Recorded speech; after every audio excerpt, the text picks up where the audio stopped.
تو اس مہینے کے ساتھ مسلمانوں کا اس لحاظ سے ایک تعلق ہے اور ہونا چاہیے کہ کس طریقے سے وہ اپنے آپ کو رسول کریم علیہ الصلاۃ والسلام کی جو حیات طیبہ ہے اس کے ساتھ اپنے آپ کو ریکنیکٹ کر سکیں، جوڑ سکیں، اور ایک مسلمان کی ذاتی زندگی، اجتماعی زندگی، سیاسی زندگی، معاشی زندگی، خاندانی زندگی کے ہر پہلو میں کس طریقے سے حضور پاک علیہ الصلوۃ والسلام کی حیات طیبہ کی روشنی میں ایک نور اور ایک رنگ آ جائے اور ایک مثبت تبدیلی کا سبب بن جائے۔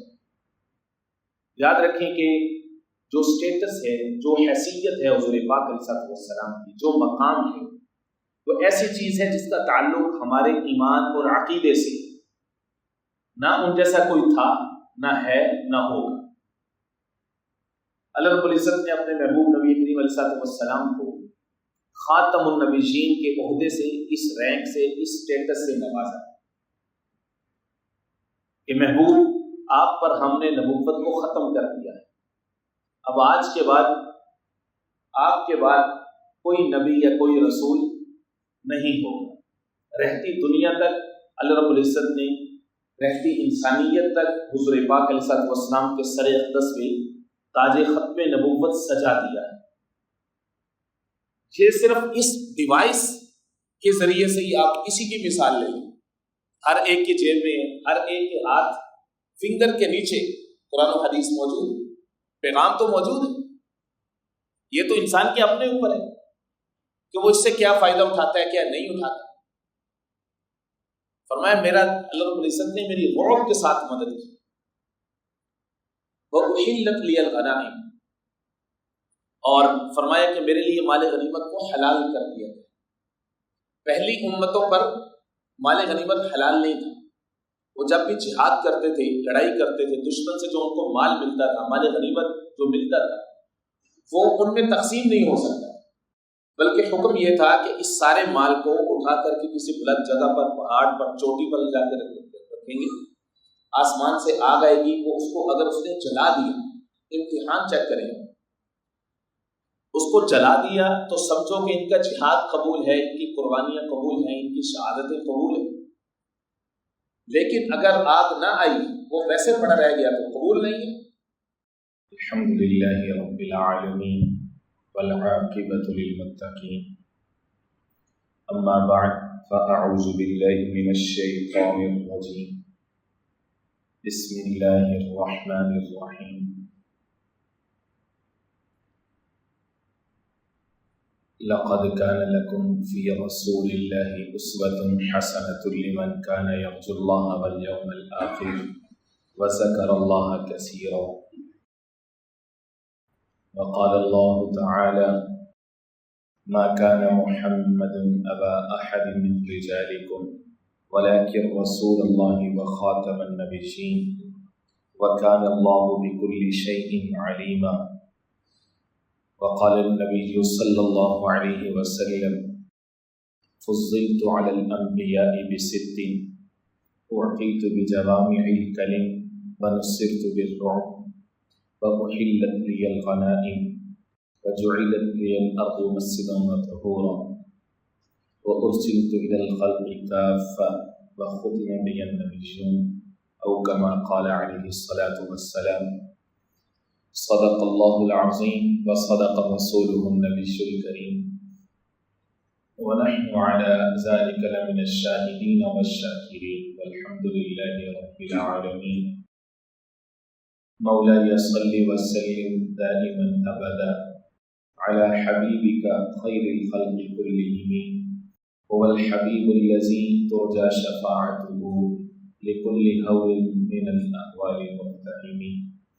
صدق اللہ العظیم وصدق رسولہ النبی الکریم۔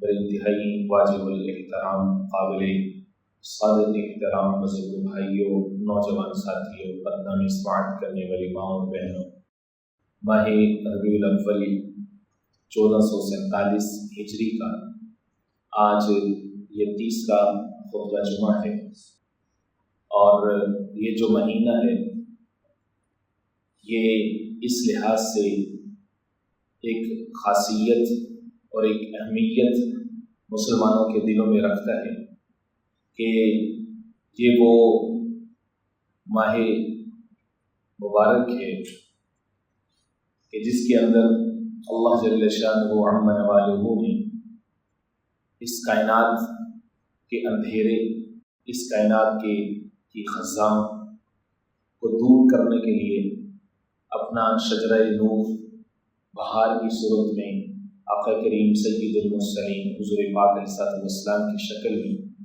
اس دھرتی کو عطا کیا۔ اور یہی وہ مہینہ ہے کہ جس کے اندر اللہ کے لاڈلے حبیب سرور کونین سید المرسلین خاتم المرسلین شفیع المسلمین حضور پاک علیہ السلام اپنے خالق حقیقی سے ملاقات کے لیے اور ہمیشہ کی ملاقات کے لیے تشریف لے گئے، پردہ فرما گئے۔ تو اس مہینے کے ساتھ مسلمانوں کا اس لحاظ سے ایک تعلق ہے اور ہونا چاہیے کہ کس طریقے سے وہ اپنے آپ کو رسول کریم علیہ السلام کی جو حیات طیبہ ہے اس کے ساتھ اپنے آپ کو ریکنیکٹ کر سکیں، جوڑ سکیں، اور ایک مسلمان کی ذاتی زندگی، اجتماعی زندگی، سیاسی زندگی، معاشی زندگی، خاندانی زندگی کے ہر پہلو میں کس طریقے سے حضور پاک علیہ السلام کی حیات طیبہ کی روشنی میں ایک نور اور ایک رنگ آ جائے اور ایک مثبت تبدیلی کا سبب بن جائے۔ اس لیے ہم نے اس ربیع الاول کے پہلے جمعے سے ایک موضوع کا آغاز کیا کہ حضور پاک علیہ السلام بطور رول ماڈل، ان کی ذات عالیہ کس اعتبار سے ہمارے لیے اسوہ اور نمونہ ہے۔ تو اس کے لیے تمہیداً میں نے عرض کیا تھا کہ جب کوئی رول ماڈل کسی کو بنایا جاتا ہے تو اس میں بنیادی طور پر 3 چیزیں دیکھنے والی ہوتی ہیں۔ پہلی یہ کہ جس کو رول ماڈل بنایا جا رہا ہے اس کا مقام اور اس کی حیثیت کیا ہے۔ دوسرا، کن چیزوں میں اس کو فالو کیا جائے، وہ کنٹینٹ کیا ہے۔ تیسرے نمبر پر جو اس کے فالوورز ہیں، جو متبعین ہیں، جو ماننے والے ہیں، چاہنے والے ہیں، وہ کیسے ہونے چاہیے، ان کے اندر کون سی خصوصیات ہونی چاہیے۔ تو جو متبعین ہیں، ماننے والے ہیں، ان کے اندر کیا خصوصیات ہونی چاہیے۔ سب سے پہلے خطبہ جمعہ میں نے سورۃ الاحزاب کی روشنی میں نے آپ کے سامنے رکھا، لقد کان لکم فی رسول اللہ اسوۃ حسنہ، یقیناً تمہارے لیے رسول اکرم صلی اللہ علیہ وسلم کی زندگی سب سے بہترین نمونہ ہے۔ کس کے لیے ہے؟ وہاں پر جواب موجود ہے، لمن کان یرجو اللہ، نمبر 1 جو اللہ کی ملاقات کی امید رکھتا ہے، والیوم الآخر جو آخرت کی زندگی پر ایمان رکھتا ہے، نمبر 3 وذکر اللہ کثیرا اور اللہ کو کثرت سے یاد رکھتا ہے۔ تو یہ صفات ہیں ان لوگوں میں جو حقیقی طور پر یہ دعویٰ کرتے ہیں کہ ہم رسول اکرم صلی اللہ علیہ وسلم کو مانتے ہیں۔ اب ہم پہلے 2 چیزوں پر بات کرتے ہیں کہ حضور پاک علیہ السلام بطور رول ماڈل، ان کا مقام، ان کی حیثیت امت مسلمہ کے لیے، انسانیت کے لیے کیا ہے، اور نمبر 2 ان کی کون سی عادات و اطوار اور اخلاق ہیں جو ہمارے لیے اسوہ اور نمونہ کا درجہ رکھتی ہیں۔ یاد رکھیں کہ جو سٹیٹس ہے، جو حیثیت ہے حضور پاک علیہ السلام کی، جو مقام ہے، وہ ایسی چیز ہے جس کا تعلق ہمارے ایمان اور عقیدے سے، نہ ان جیسا کوئی تھا، نہ ہے، نہ ہوگا۔ اللہ رب العزت نے اپنے محبوب نبی کریم علیہ السلام کو خاتم النبیین کے عہدے سے، اس رینک سے، اس سٹیٹس سے نوازا کہ محبوب آپ پر ہم نے نبوت کو ختم کر دیا ہے، اب آج کے بعد آپ کے بعد کوئی نبی یا کوئی رسول نہیں ہوگا۔ رہتی دنیا تک اللہ رب العزت نے، رہتی انسانیت تک حضور پاک علیہ السلام کے سر اقدس میں تاج ختم نبوت سجا دیا ہے۔ حضور پاک علیہ الصلوۃ والسلام کا ایک اسوہ اور نمونہ ہے کہ جس کا تعلق صرف ہمارے ایمان اور عقیدے سے نہیں بلکہ جس کا تعلق ہماری عملی زندگی سے بھی، حضور پاک علیہ الصلوۃ والسلام کے اخلاق و عادات۔ پہلے میں آپ کے سامنے کچھ احادیث رکھوں گا حضور پاک علیہ الصلوۃ والسلام کے مقام اور حیثیت کے حوالے سے، کہ ان کی محبت ہمارے دلوں میں کیوں ہے، کیوں ہونی چاہیے، اور اللہ رب العزت نے ان کو کیا مقام عطا کر کے بھیجا ہے۔ گزشتہ جمعہ خطبہ کے بالکل آخر میں نے آپ کے سامنے ایک حدیث پاک رکھی، یہ صحیح مسلم کی حدیث نمبر 1167 ہے۔ میں آج وہیں سے دوبارہ اپنی گفتگو کا آغاز کر رہا ہوں کہ حضور پاک علیہ الصلوۃ والسلام نے فرمایا فضلت علی الانبیاء بست، مجھے باقی سب انبیاء پر 6 وجہ سے فضیلت دی گئی، باقی نبیوں کو وہ چیزیں عطا نہیں کی گئی جو مجھے دی گئی۔ نمبر 1، اعطیت بجوامع الکلم، مجھے جامع کلمات کے ساتھ نوازا گیا ہے۔ جامع کلمات کیا ہوتے ہیں؟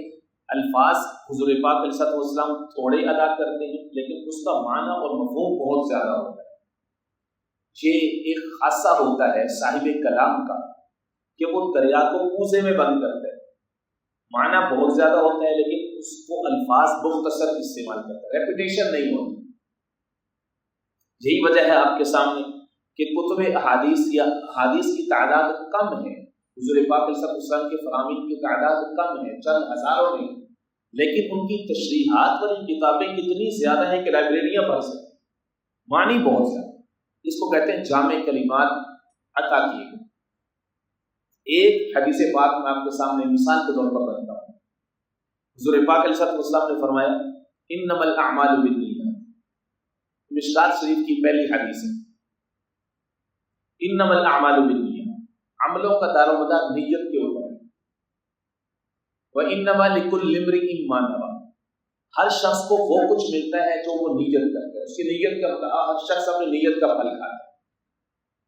فرمایا کہ من ہاجر، جو شخص جس نے ہجرت کی، کسی عورت کی خاطر ہجرت کی کہ اس سے جا کے نکاح کر لے، یا کسی اور مقصد کے لیے ہجرت کی، تو اس کی ہجرت اللہ اور اس کے رسول کو قبول نہیں۔ لیکن جس شخص نے ہجرت اللہ اور اس کے رسول کی خاطر کی تو اس کی ہجرت اللہ اور اس کے رسول کے لیے ہی سمجھی جائے گی، یعنی اس کو پورا بدلہ دیا جائے گا۔ تو اب ہجرت تو سارے کر رہے تھے، لیکن اجر کس بات میں ملے گا؟ اجر نیت کے اوپر ملے گا۔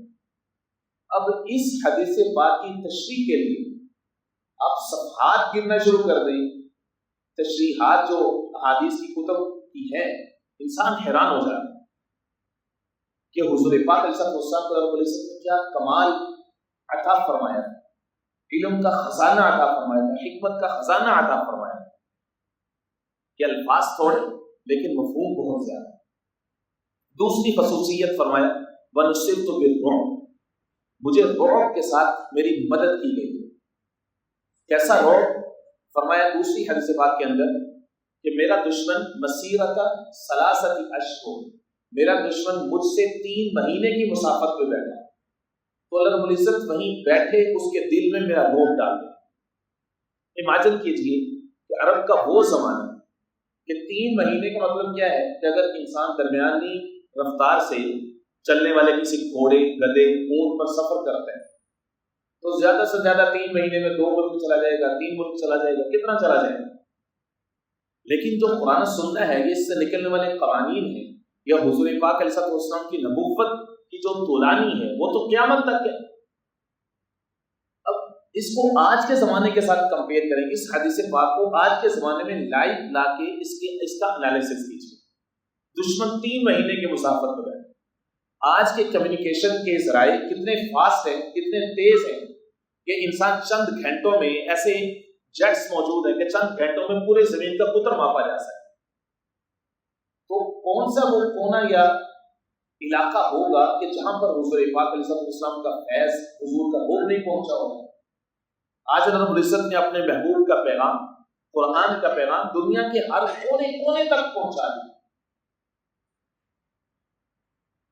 یہ صرف اس ڈیوائس کے ذریعے سے ہی آپ کسی کی مثال لے لیں، ہر ایک کے جیب میں، ہر ایک کے ہاتھ فنگر کے نیچے قرآن و حدیث موجود ہے، پیغام تو موجود ہے، یہ تو انسان کے اپنے اوپر ہے کہ وہ اس سے کیا فائدہ اٹھاتا ہے کیا نہیں اٹھاتا۔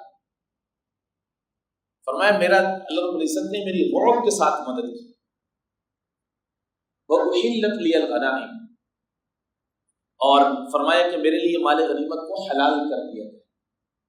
پہلی امتوں پر مال غنیمت حلال نہیں تھا، وہ جب بھی جہاد کرتے تھے، لڑائی کرتے تھے، دشمن سے جو ان کو مال ملتا تھا، مال غنیمت جو ملتا تھا، وہ ان میں تقسیم نہیں ہو سکتا، بلکہ حکم یہ تھا کہ اس سارے مال کو اٹھا کر کے کسی بلند جگہ پر، پہاڑ پر، چوٹی پر جا کر رکھیں گے، آسمان سے آگ آئے گی، وہ اس کو اگر اس نے جلا دیا، امتحان چیک کریں گے، اس کو جلا دیا تو سمجھو کہ ان کا جہاد قبول ہے، ان کی قربانیاں قبول ہیں، ان کی شہادتیں قبول ہیں۔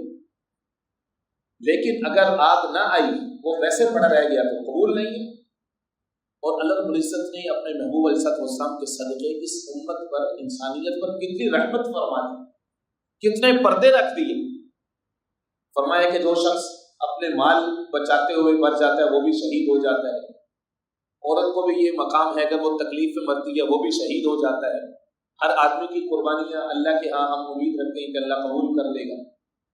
اگر اس طرح کا فلٹر اب لگا دیا جاتا ہے اس امت میں، تو نہ جانے کس کا عمل مقبول ہوتا، کس کا نہ ہوتا، امید سے ہی محروم ہو جاتا۔ فرمایا میری امت کے لیے مال غنیمت کو حلال کر دیا گیا، یہ حضور پاک علیہ السلام کی خصوصیت ہے۔ وَجُعِلَتْ لِيَ الْأَرْضُ مَسْجِدًا وَطَهُورًا، فرمایا پوری زمین کو میرے لیے پاک کر دیا گیا ہے، مسجد بنا دیا گیا ہے۔ پاک اس لحاظ سے پانی نہیں ہے، چند ایک جو شرائط فقہاء نے لکھی ہیں، پانی نہیں ملتا تو وہی مٹی کہ جو انسان کے جسم کو آلودہ کرتی ہے، انسان کے پاس سے کوئی سواری گزرے تو وہ بھاگ کے سڑک کے کنارے ہو جاتا ہے، کہیں اس کی مٹی میرے اوپر نہ پڑ جائے، آلودہ کرتی ہے۔ اللہ رب العزت نے اسی کو ہی تمہارے لیے پاکی کا سبب بنایا۔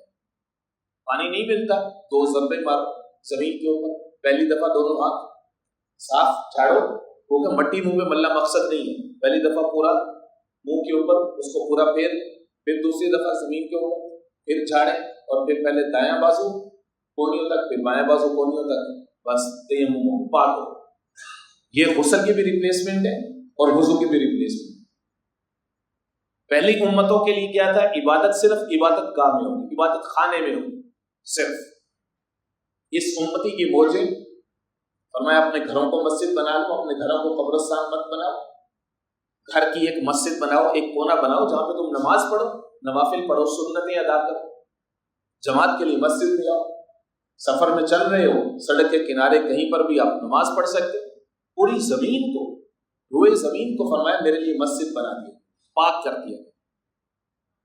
5ویں خصوصیت فرمایا وَأُرْسِلْتُ إِلَى الْخَلْقِ كَافَّةً، مجھے سب مخلوقات کے لیے نبی اور رسول بنا کر کے بھیجا ہے۔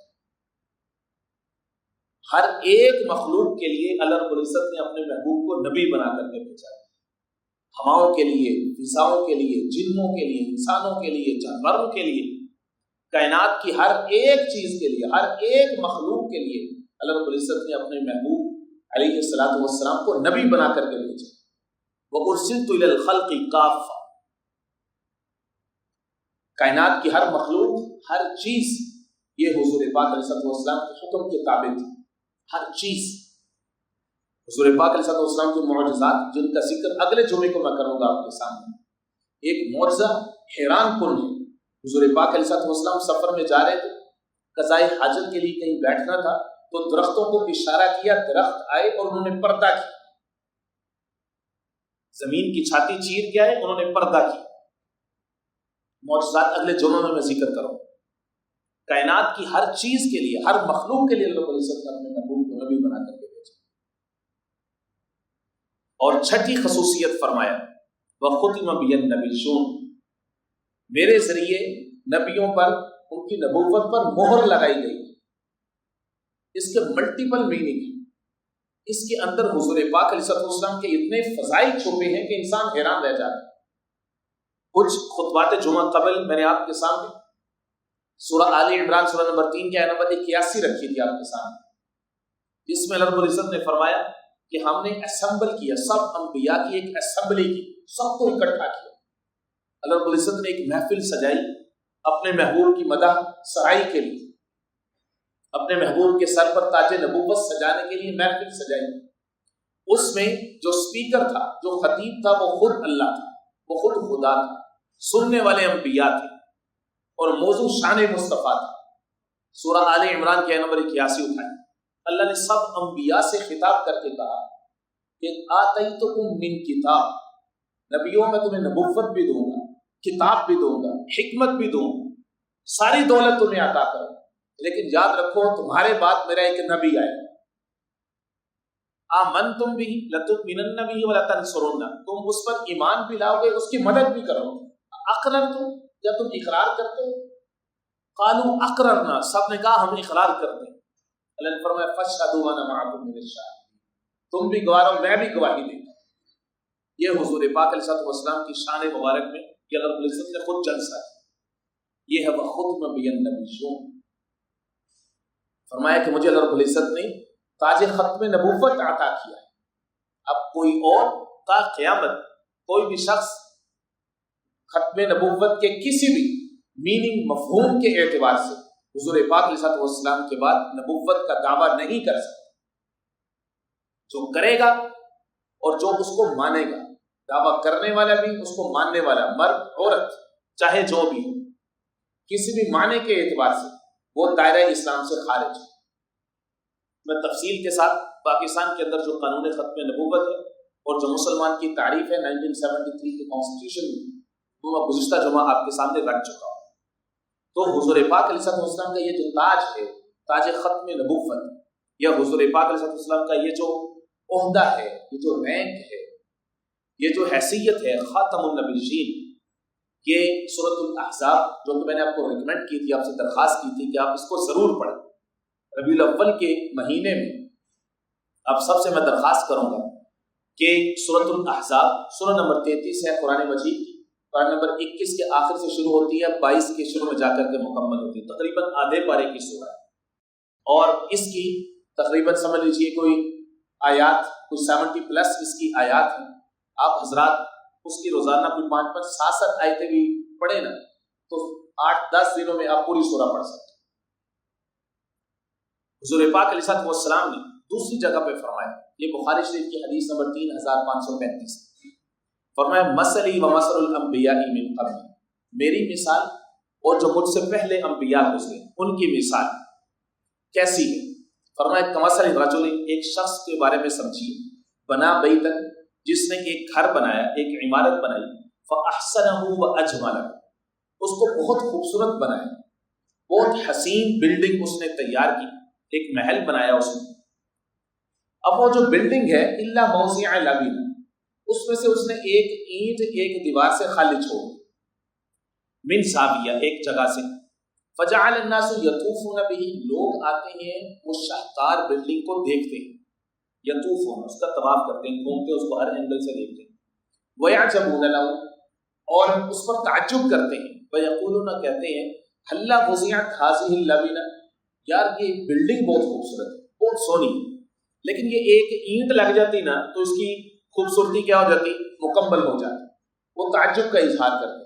پھر فرمایا فانا اللبنہ، میں یہ اینٹ میں ہوں، یہ اینٹ میں ہوں، مانا خاتم النبیین، گویا کہ اللہ رب العزت نے جو نبوت کی عمارت بنائی اس کو سجایا نبوت کے ٹائٹل کے ساتھ، اس کو سجایا حکمت کے ساتھ، اس کو سجایا علم کے ساتھ، اس کو سجایا معجزات کے ساتھ۔ خوبصورت وہ عمارت تھی، اس میں سے ایک اینٹ خالی تھی۔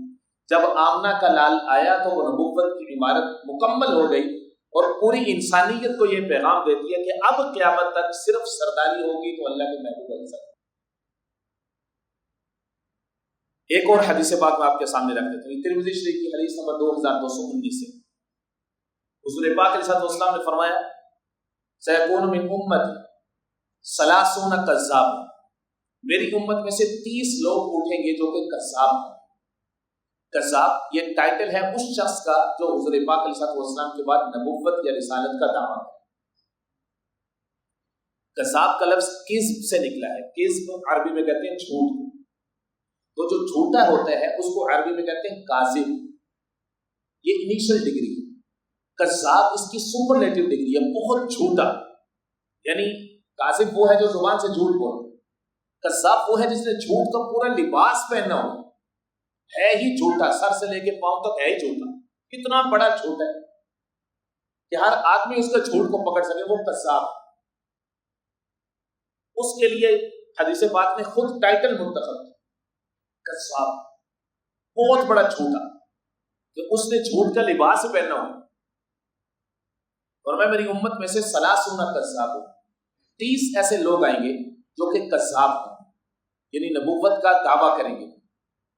کلہم یزعم انہ نبی، ان میں سے ہر ایک یہ گمان کرے گا کہ وہ نبی ہے.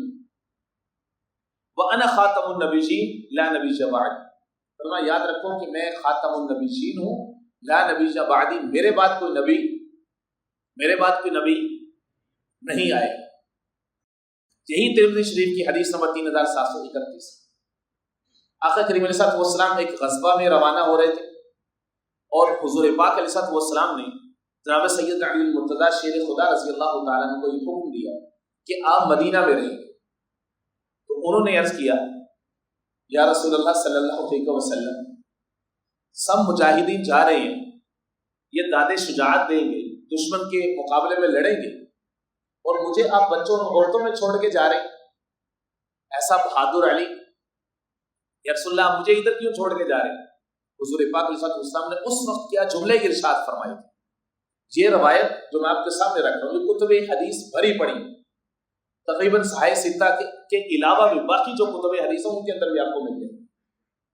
حضور پاک علیہ السلام نے فرمایا اما ترضیٰ، اے علی کیا تو راضی نہیں، انت منی بمنزلت ہارون من موسیٰ، کہ تیری حیثیت میرے لحاظ سے وہ ہو جائے جو ہارون کی موسیٰ علیہ السلام کے لحاظ سے. رب العزت نے جناب موسیٰ کو بلایا نبوت دینے کے لیے، معجزات دینے کے لیے کوہ طور میں، اور انہوں نے پیچھے اپنے بھائی کو چھوڑا جناب ہارون علیہ السلام قوم کی رہبری اور تحفظ کے لیے. کیا تو خوش نہیں ہے کہ یہ ہو جائے؟ اب یہاں پر بات رہتی تو کوئی دلیل بن سکتی تھی کہ جناب موسیٰ علیہ السلام کے بعد جناب ہارون بھی اللہ کے نبی بنے تھے، اور حضور تشبیہ دے رہے، تو کیا حضور سے نبوت ٹرانسفر ہونے والی تھی جو حضور نے فرمایا؟ نہیں، حضور پاک علیہ السلام نے اس کے بعد آگے فوراً ہی رد کر دیا تاکہ کسی کو یہ شائبہ بھی نہ ہو سکے. فرمایا الا انہ لا نبی بعدی، علی تو میرا جانشین ہے، تجھے میں اپنی جگہ پہ چھوڑ کے جا رہا ہوں مدینہ منورہ، لیکن یاد رکھو سننے والوں، لا نبی بعدی، میرے بعد کوئی نبی نہیں ہے، میرے بعد کوئی رسول یا پیغمبر نہیں ہے.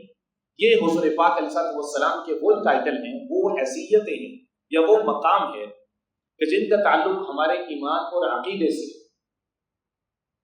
دوسری طرف حضور پاک علیہ السلام کے وہ اخلاق اور وہ عادات ہیں کہ جو ہمارے لیے اسوہ اور نمونہ ہیں، جن کو ڈیلی لائف میں، ذاتی زندگی میں ان کو پریکٹس کرنا یہ ہمارے لیے ضروری ہے بطور امتی. اما عائشہ رضی اللہ تعالیٰ عنہ سے کسی نے پوچھا، اما جان حضور پاک علیہ السلام کے کچھ اخلاق کو بیان کیجیے کہ حضور کیسے تھے، ان کا اٹھنا کیسا تھا، بیٹھنا کیسا تھا، سونا کیسا تھا، جاگنا کیسا تھا، ان کا سلوک کیسا تھا، ان کے دن شامیں راتیں کیسی تھی. فرمایا اما تقرأ القرآن، کیا تم قرآن نہیں پڑھتے ہو؟ پورا کا پورا قرآن حضور کے اخلاق ہی تو ہے. سورۃ القلم نے لکھا وَإِنَّكَ لَعَلَىٰ خُلُقٍ عَظِيمٍ، میرے محبوب علیہ السلام بے شک آپ سب سے عمدہ، سب سے اعلیٰ، سب سے برتر اخلاق پر فائز ہیں. میں آپ دوستوں سے عرض کروں کہ اپنے بچوں کو سیرت النبی علیہ السلام پڑھائیں، خود بھی پڑھیں، ان کو پڑھنے کی تلقین کریں، اس کو بیڈ بک بنائیں جہاں آپ اپنے بچوں کو یہ کہتے ہیں کہ بھئی قرآن پڑھا کرو، قرآن سیکھا کرو. میں آپ سے عرض کروں کہ قرآن مجید جس طرح سیکھنا ضروری ہے، پڑھنا ضروری ہے، اسی طرح سے حضور پاک علیہ السلام کی سیرت کو بھی پڑھنا ضروری ہے. بلکہ میں کہوں گا جیسے ہی بچے کو پڑھنا آئے تو اس کو سب سے پہلے حضور کی سیرت پڑھنے میں لگاؤ. قرآن مجید جب بچہ ڈائریکٹ پڑھتا ہے تو اس کے ذہن میں بڑے سارے سوالات آتے ہیں، کہاں جائے گا؟ پہلے حضور کی سیرت پڑھاؤ.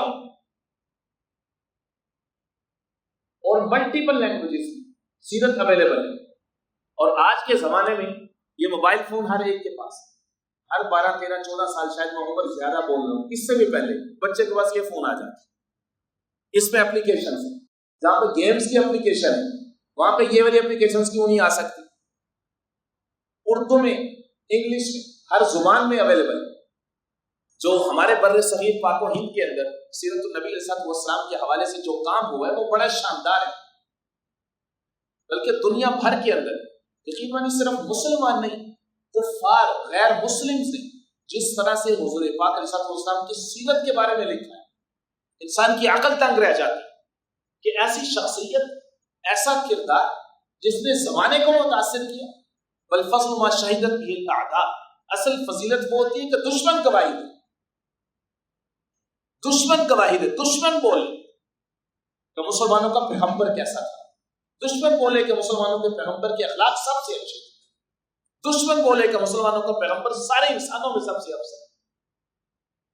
امریکن مورخ اور سائنٹسٹ 1978 میں نیو یارک سے اس کی بک چھپی اور ٹاپ سیلر بک تھی دی 100 کے نام سے۔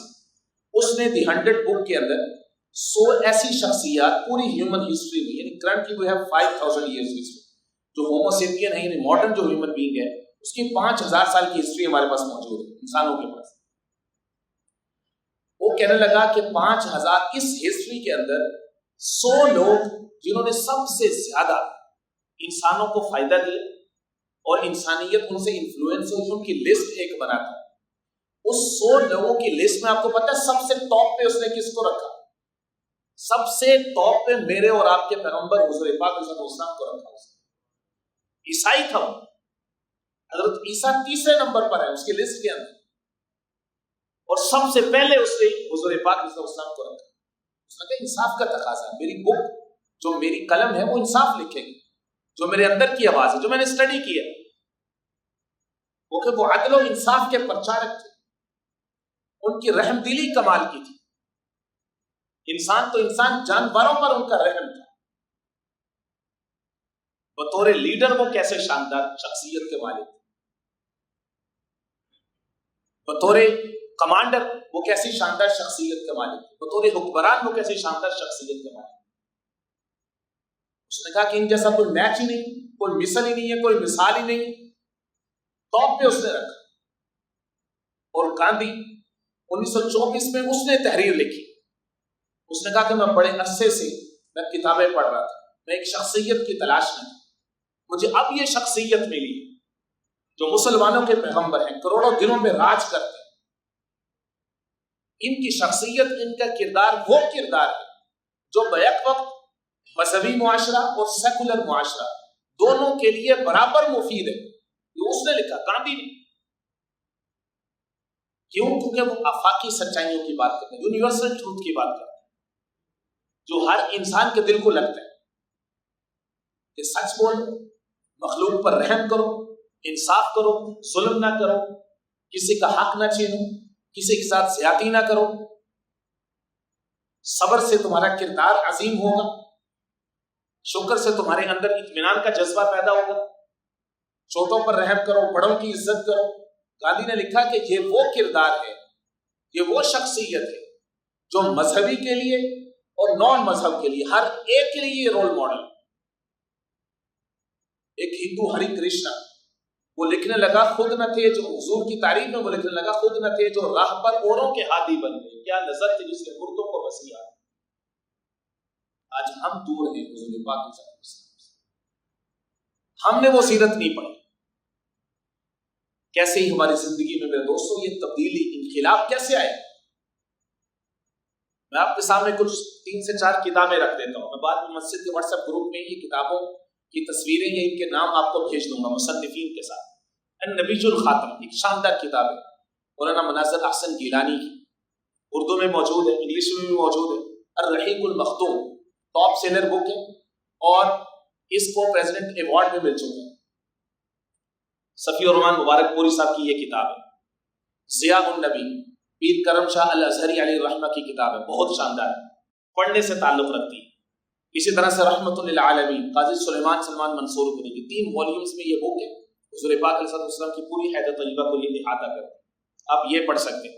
سیرت المصطفیٰ مولانا ادریس کاندھلوی علیہ رحمہ کی بک ہے، یہ بھی 3 والیومز میں. میں آپ سے درخواست کروں گا کہ سیرت النبی علیہ السلام کو اپنی زندگی کا حصہ بنائیے، اس کو پڑھیے. اللہ سمجھنے سے فرمائے